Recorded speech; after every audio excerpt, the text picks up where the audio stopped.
Oh, there he goes.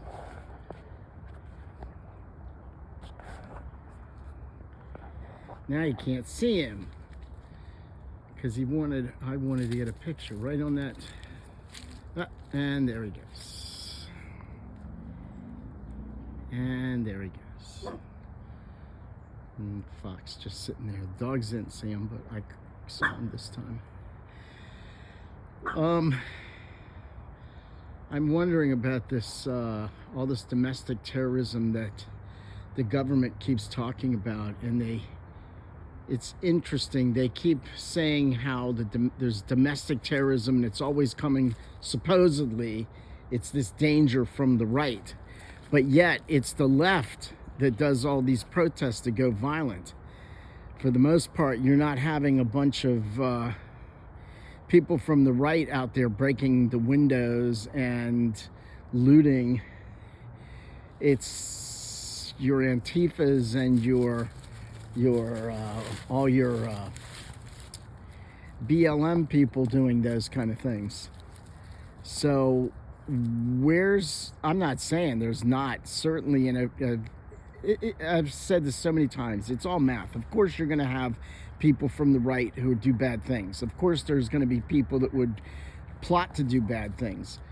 But it seems that the facts and the proof, or the reality is that it's coming more from the left than it is from the right.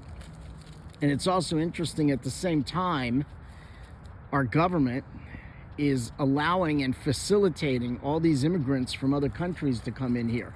So you've got this, quote, domestic terrorism that seems to be not really a problem, thank goodness.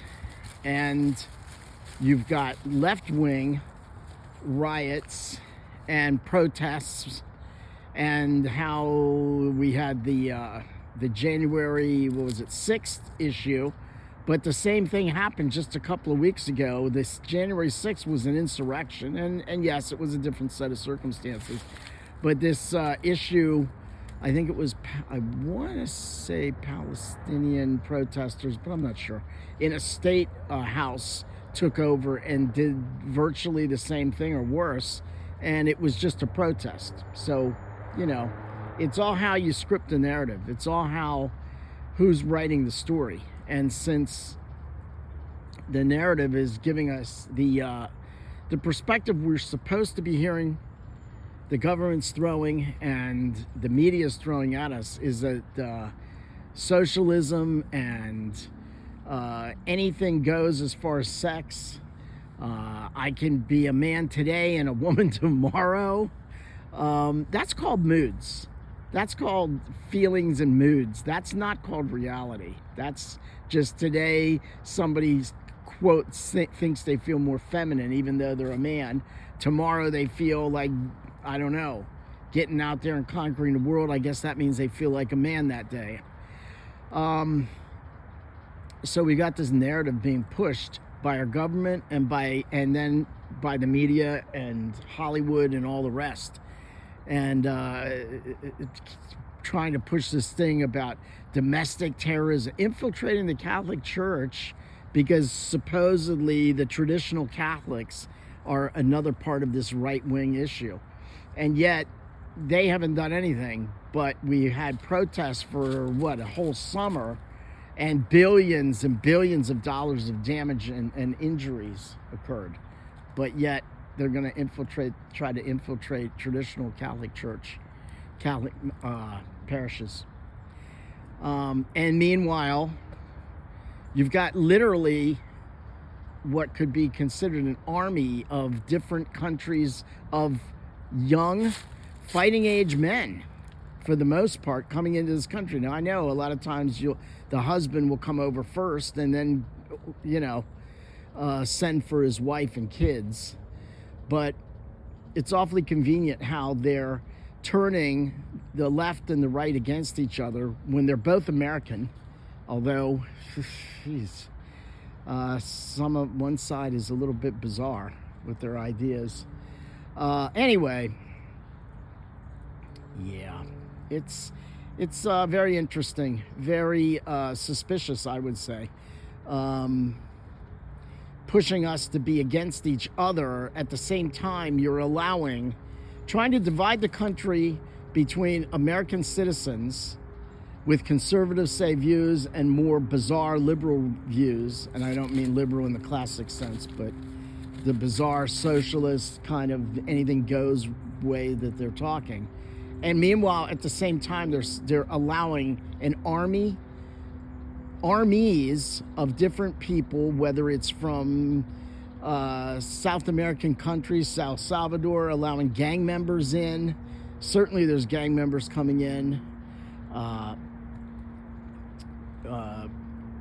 Arab states, Syria and all the rest, having those immigrants come in. Different Muslim African countries, and they're all coming in. So you've got all these little factions of, frankly, soldier-age men coming into our country. At the same time, you're trying to divide our nation between the conservative and supposedly religious versus the unbelieving in God and the anything that makes me feel good. Well, feelings, what makes you feel good may not be what's good for you, and it may not be what's real. You might feel good if you were to do some drugs for a couple of hours, but that hasn't changed the reality that you have some kind of pain that you're doing that for, to try to alleviate, or alcohol or whatever. So anyway, very, very suspicious, I think. It's all quite suspicious. The government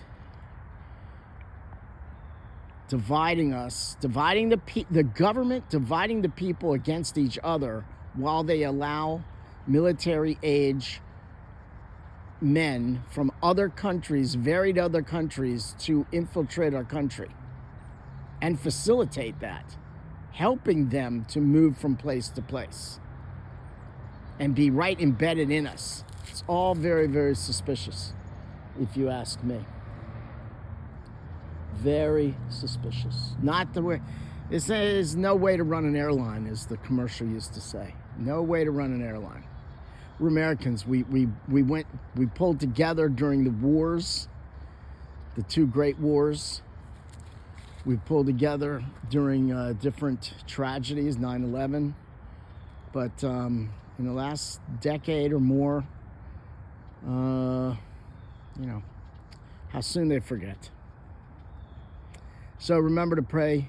Ask the saints to pray for us. We need it, and all because this country is one of the main things holding the rest of the world from the insanity. And now we're purveying that all these different agendas and pushing them on other countries that don't really want it necessarily. So ask the saints to pray for us, and continue to pray for the souls in purgatory. Continue to pray. If this whole country would start praying, God would listen, and he would help to right this ship. But we're not praying.